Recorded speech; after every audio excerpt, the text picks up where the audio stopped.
मुंबई पुणे एक्सप्रेसवेवरील वाहतूक अखेर सुरळीत. तब्बल 32 तासांच्या प्रयत्नानंतर गॅस टँकर हटवण्यात यश. प्रवाशांचे प्रचंड हाल. मुख्यमंत्री फडणवीसांनी मागवला टँकर अपघाताचा अहवाल.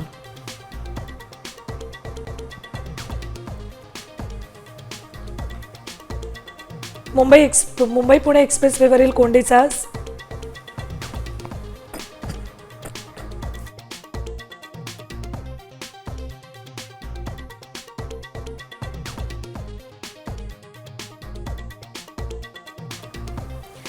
मुंबई पुणे एक्सप्रेसवेवरील कोंडीचा सर्वसामान्यांना मोठा फटका.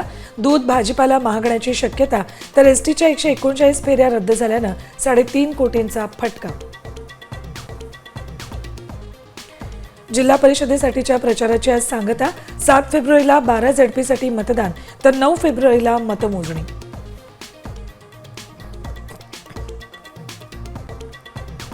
ठाकरे सेना मुंबई महापौर उपमहापौर पदासाठी निवडणूक लढण्याची शक्यता.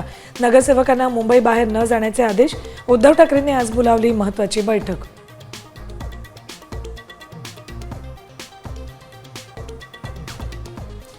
अजित पवार विमान अपघात प्रकरणी ब्लॅक बॉक्समधील माहिती रिकव्हर करणं सुरू.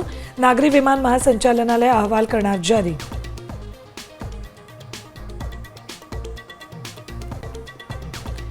कुंभमेळ्यात श्रमदान करणाऱ्या विद्यार्थ्यांना गुणदान.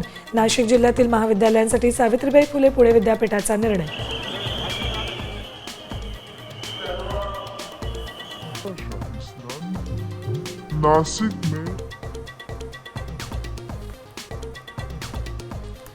आणि बेसमेंट पार्किंग स्वतंत्र युनिट म्हणून विकू शकत नाही.